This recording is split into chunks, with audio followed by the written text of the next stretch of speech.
Hey guys, can you believe it? It's time again for another wrap up video. October has come and it is gone and it went by in a flash, I'm not gonna lie. And it is now officially in November, so it's time for me to get into the wrap up for all the books that I read for the month of October. So let's get into it. So this time I'm going to do something a little different than my usual wrap ups just because I read a lot of series this month. So I'm just going to go over a lot of them kind of as a whole instead of just like individually. So the first series I want to talk about is the Psycho Shifters series by Jasmine Mas. Mas? One of the two. And I want to say I was super excited to get into this series. I read the first book in September and then I dove back into the series in October and I read the next five books. Now, I'm not going to really tell you about the storyline. If you'd like to check out the storyline, you can head on over to my September wrap up video because I do get into what's going on in that first book. Just because it's a series and it's continuation of the story, I don't really like to talk about the rest of the books in the series after the first one. So plot wise, you're gonna have to look into the first one. Okay? Okay. I believe in you.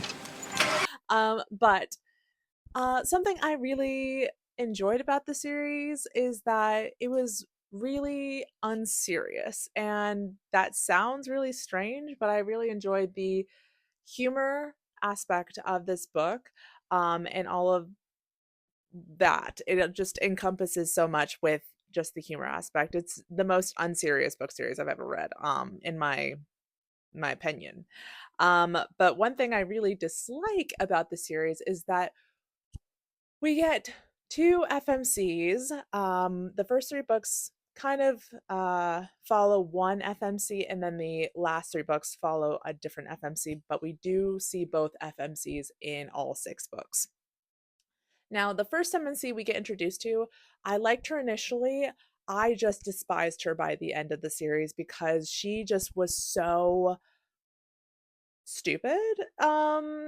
She lacked all brain cells. She did not know how to do any type of critical thinking, and everything that came out of her mouth at a certain point made me want to light this character on fire. I was getting so annoyed with her character because I was like the simplest of things that people could figure out. She just was like zero things. It was hollow up here and I was getting so frustrated because you can have a stupid character whatever, but I hate seeing female characters portrayed as just stupid human beings. Like it makes me mad. So hated that. And then the second FMC, eh, she's she's okay. She's better. She has critical thinking skills, which is good. But she has like a real crutch on self-medicating, which is fine if it wasn't like referenced every 5 seconds, especially in the last three books. Like you can have an addiction, whatever. Yeah, it's a book. But if you're gonna mention it literally every other page, like I don't need to read it. I don't care. I don't care. Not to mention there's like for the second FMC, she has her own group of guys, because this is a reverse harem series. So the first book, the first FMC, I for the most part like her mans. Although I do feel like there lacks some type of connection with some of those MMCs. Tis what tis. You can't win them all. But with the other FMCs, the other MMCs, um, the second FMC, she goes through a roller coaster of events that are against the MMCs. Oh man, I'm struggling today. Get it together, bro. But she goes through some things and there has to be some semblance of a redemption arc for those MMCs. And in my opinion, there was not enough groveling for those MMCs to get a happy ending. Yeah, and I feel like we really lacked the development or really any character development for the MMCs because I didn't have like a connection with any of the MMCs. And one of the MMCs in particular, he kind of changes his personality like with the flip of a coin. Like it doesn't make any sense for his character from what we know of him at the end of this series. So yeah, for all of those reasons, I wouldn't recommend this series. Let me find the ratings for all of these books. So I gave Psycho Fae, which is the second book in the series, 3.75 stars. I gave Psycho Beast 3.25 stars. And then I started enjoying myself a little bit more with the second FMC's story arc. And I gave Psycho Academy 3.75 stars, then Psycho Devils 4.5 stars, and then the final book in this series, Psycho Gods, I gave 3 stars because that one just dragged on. I thought it was too long. It was like 700 and something pages. And I feel like it could have been at least 200 pages shorter. It was boring. I didn't feel like I got a lot of closure for a lot of characters. And there was a lot of questions still at the end. So, yeah, overall, did not enjoy the series. Would not recommend. Next up, let's talk about Hot for Slayer by Ali Hazelwood. And this is like a cute little novella. I just listened to this audiobook. It was short and sweet. I think it was like 2 hours maybe of listening time. Um, it's basically about this Slayer who has to take care of. No, no, no, no. It is about this vampire who has to take care of a slayer she's been basically running from for a long time. And it's because this slayer has amnesia and she doesn't want to like leave him. And so she ends up taking care of him, and that's kind of the storyline. And yes, it's a romance, so obviously they end up together in the end. So spoiler alert. But yeah, it was cute. It was short, sweet, good. It was like it was okay. It was good. It was good for what it was, and that's really all I can give Ali Hazelwood because you're not giving you don't have like a full 200 300 pages to fully develop a character, though she does really well with what she is given. So that is something for her. But yeah, overall, I'd recommend this. I gave it 4 stars. Next up, let's talk about this book, Gallant by V.E. Schwab. So this one is for my people who love like Stranger Things, because this is basically that. We have a girl who's in like this orphanage, and then she gets this like letter from like a distant relative saying like, we want you, don't know how you ended up here, but we want you to come back to the house where your family is. And so she gets escorted to this house, and weird things are happening. She's like seeing ghosts everywhere. It's very much a spooky read. I would say that like reading the physical book would be fun because there's like a lot of like pictures. Let me see if I can show you this. So yeah, the book itself is pretty cool. Um, and the whole thing I say is because there's like two type of dimensions that are basically mirrors of themselves, like Stranger Things. That's why this cover makes sense. um so yeah, that's basically the storyline, and I would say I really enjoyed this book. And it really put me in the spooky mood. I like the characters, but I feel like I needed more. V.E. Schwab is a wonderful writer. The way she can articulate, a story is fantastic. I absolutely love her descriptions, and it really sets you in the scene. However, I feel like I was missing so much. I feel like the story could have been longer. And I know that sounds weird, but like this was not enough. I needed more from this story, and I just kind of felt a little unsatisfied. But I still liked it. So I gave this book 4 stars. All right, so this next series I'm going to talk about, I thoroughly enjoyed in my youth. I have the second book. Let me grab it.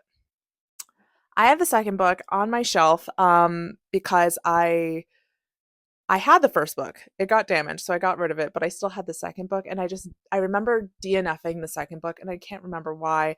I think I was just getting out of my reading phase, which is wild since I read so much now, but I just never finished the series, and I was like, let me reread the first one, get into the second one, and see if I can finish the series. And so I did. So I read Shiver, Linger, Forever, and then I read the spin-off book, which is Sinner. And these are by Maggie Stiefvater, Stiefvater. It's a V. I'm so sorry. I'm so bad at names, especially last names. My bad. But anyways, this series is a young adult werewolf. Yes, werewolf book series. I was trying to figure out if that's like fantasy. I guess you could consider it fantasy. I'm losing the plot.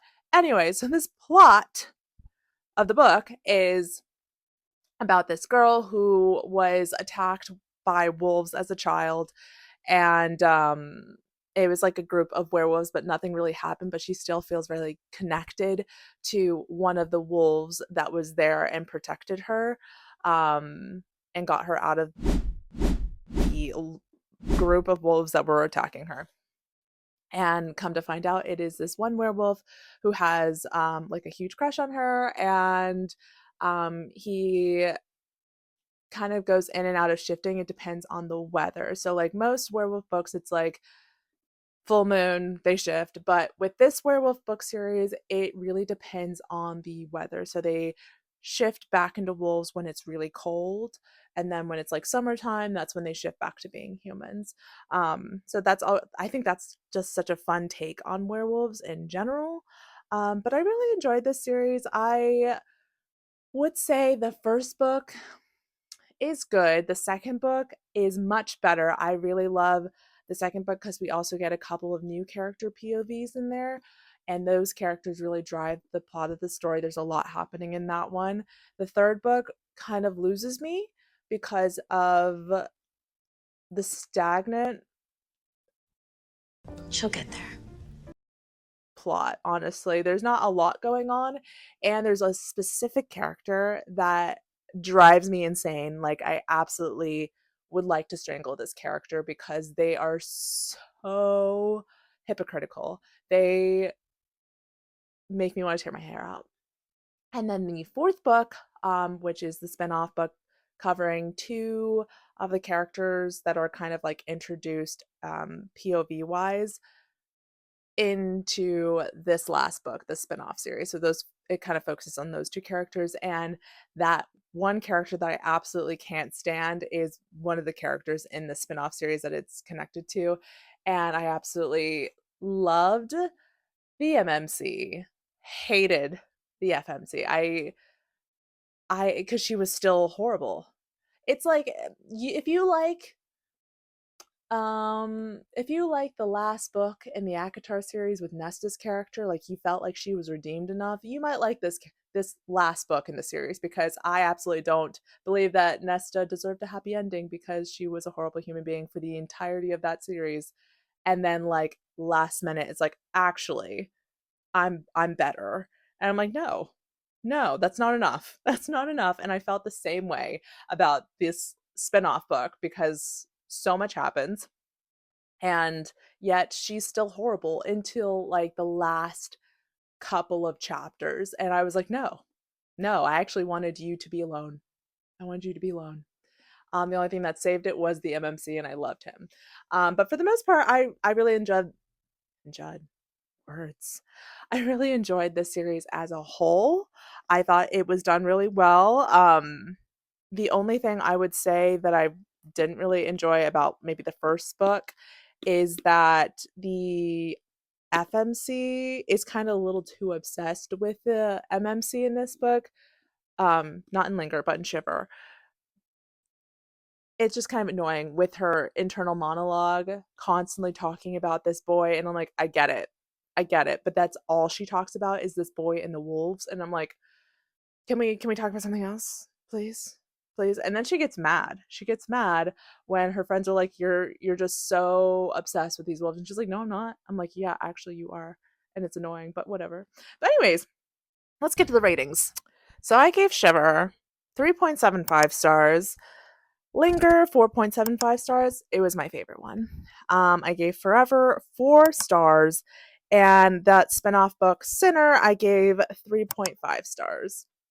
And honestly, that might be a little nice. Like I think I might be a little generous with that one, and it's because I really love the MMC character and I really despise the FMC character. The MMC is the one that really saved that score, to be honest. Moving on.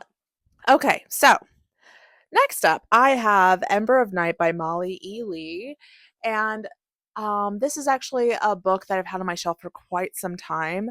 I had a spinning wheel go, and it chose this book for my TBR for the month. And I was disappointed, unfortunately. So this book is a little nuanced. So the FMC's character, she's like doing all she can to basically take care of her younger sister. She gets physically abused by her father basically on the daily, and she's like hitting the pavement to try to make the funds to get out of this household as soon as she turns 18 and get her younger sister out of there. But while she's trying to do all this, she's young. She goes out and she celebrates her birthday and meets this guy. And then this guy happens to be a otherworldly creature. I cannot remember exactly what he is, to be honest, and has to help her get through her own training because she realizes that she too is an otherworldly creature. Don't know what she is yet. I mean, well, you will when you get to the very end of this book, but you don't know for the majority of the book. So he has to kind of train her because there's a bunch of like demons coming after her because she's like the key to get this other guy out. That's basically the whole plot line for you. And I will say it's okay. I was kind of irritated because this is a YA book and there was a lot of lusting and a lot more spice than I was prepared for. And that's one big thing for YA books. If I'm reading a young adult book, I'm not expecting any spice. I'm expecting closed door, if anything. And I need there to be yearning. I don't need there to be lusting. There is a difference. And there was just too much obsession with each other, not enough on the events that were happening. Not to mention the FMC kind of annoyed me because she was so big on people like keeping things from her. And then she like cuts people off because they keep things from her and she learns of things. And I was like, why? Why? They're doing things to help you, even though they're not telling you. And she's like, that's the biggest betrayal, you guys not telling me anything. And I was like, okay. But then she refuses to tell anyone in her inner circle what's been going on with her. And I was like, that is so hypocritical. Like, I don't understand the hypocrisy was wild. And she did eventually acknowledge the hypocrisy. But like it was a little too late. I was done by that point. And so, yeah, didn't really enjoy this book. This is the first book in a trilogy, which I didn't realize when starting, and I don't know if I want to continue it. It just didn't pique my interest enough to want to continue it. And I feel like if you're going to be reading, a whole series, you're going to want to love it to read it because you could just be wasting your time on something you don't love when you can find like your next 5-star read in that time.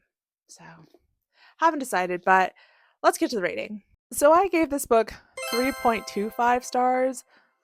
That might be a little harsh. Nah, 3.25 stars.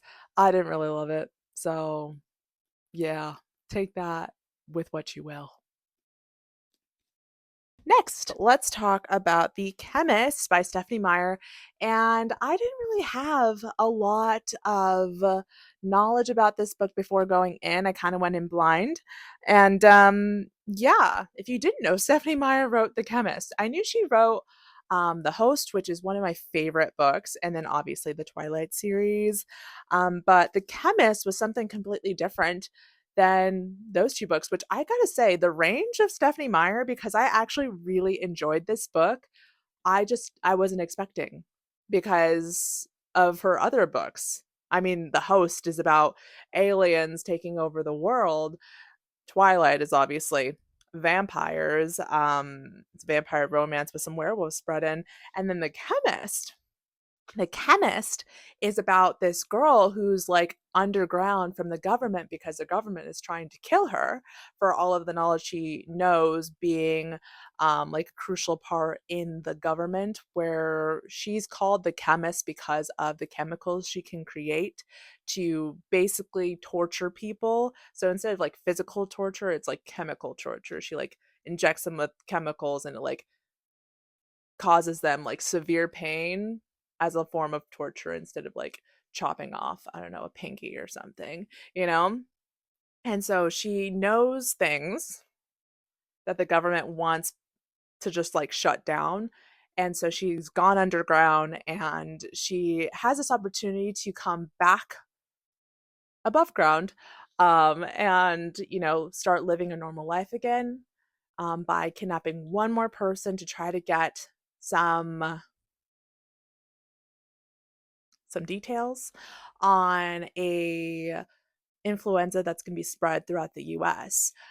So she needs to get this information of where she can find the people to stop this whole spread.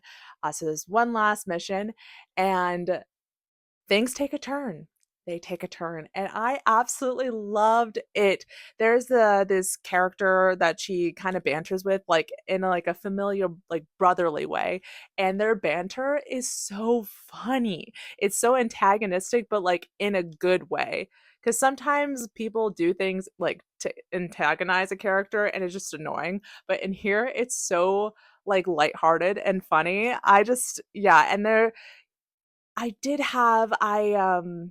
have some moments where I thought that the story kind of lagged a little bit, and it's only because of the amount of details that had to go into it. So that's really no fault. It's very meticulous writing, but at points very tedious writing, as I think I wrote in my review on Fable. Because yeah, it's not like a short book. It is a lot, and there's a lot of moving parts, but I think that Stephanie Meyer does a really good job of bringing everything together and, unraveling each item as we get through it. So I would highly recommend this book. I gave this book 4.5 stars, and yeah, I think Stephanie really just knows how to write like stories. I mean, some authors you can kind of just pigeonhole them into like a certain genre, and there is a subplot of romance in here, but that's really a subplot. It's not your main thing. It's not your main concern. But like, I mean, go. Same could be said for The Host. The Host also has a subplot of romance, but that's not the plot, you know? I think Twilight is her most romancy romance. And so Stephanie Meyer, she killing it out here with her writing. I really wish she would write more books, but she keeps focusing on Twilight, and that's just a whole nother story of annoyance for me. But anyways, read The Chemist. It's good. Okay, last but certainly not least, the last book that I read for the month of October was Bride by Ali Hazelwood. And if you don't know what Bride is about, it is about a vampire girl who is basically being arranged to marry the head, or the alpha, I should say, of the werewolf pack that is close to the vampire nest is what they call it. And it's just to create a truce between the two. So it's an arranged marriage. It's fantastic. I absolutely love this book. The yearning, I don't feel like yearning is done well enough these days, and the yearning in this on the MMC's part, Swoon. I absolutely love the yearning in this one. And I love the fantasy aspect. I think Allie does a fantastic job of all of her stories. Her writing is fantastic. I will devour anything that woman writes, to be honest. Give me her grocery list. I will enjoy it 100%. The only thing I didn't really love about this book is that it has this point where the MMC does something, and it angers me to my very core. He does something, and it's not a good time for the FMC or for the reader. So yeah, wasn't a fan. But overall, I did enjoy this book. This was a reread for me because I was trying to prepare myself for Mate that just came out, which I'm really excited to get into. That'll be my next up read because, yeah, everyone keeps saying that it's better than this book, and I enjoyed this book. So I'm excited. Anyways, I gave this book 4.25 stars the second go around. The first time I rated it a 4, but I think that's mostly because Goodreads does not allow you to do more than 4 stars, like the point 0.25, point 0.5. It doesn't allow you to do that, but on Fable it does. So I gave this 4.25 stars, mainly because that thing that happens towards the end that the MMC does really dragged the score down. It probably would have been closer to like a 4.5, 4.75, not necessarily a 5, because I still felt like there was something missing, but absolutely did still enjoy this book wholeheartedly. 4.25 stars. I think is still solid. But anyways, let's get into the stats. Okay, so stats wise, I read 5 Kindle books, I listened to 8 audiobooks, and I read 1 physical book. So that totals up to about 14 books. Not about, exactly 14 books. Um, and that's actually pretty low for me. This has probably been one of the roughest reading months I've had in a long time, purely just because it was a busy month. It was a busy, busy month for me. I had a wedding to go to, which was out of the state that I currently live in.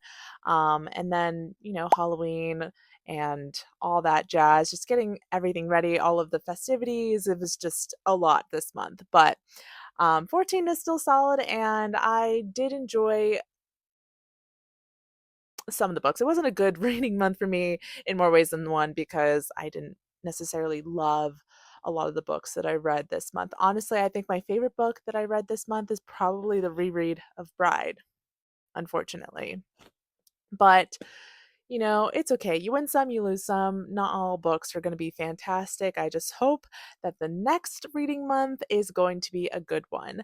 I'm actually really super freaking hyped about November because I have a lot of books that I want to get to in November. One of them being Mate, of course, by Ali Hazelwood. But I also want to get 2 books like Nocticadia, and a couple of other ones. I'm trying to think just off the cuff. Um, Tigress Girma's new book for the Immortal Dark, the second book, comes out in November as well. I think it's called Eternal Ruin. I'm really hyped about that one too. I literally cannot wait to get into it. But that is it, guys. Let me know if you guys read any of these books. If you liked or disliked them, let me know in the comments. We can have some bookish conversation. Love to have it. And then let me also know what your favorite read or least favorite read was in the comments. And yeah, until next time, guys, read on, my bookish friends.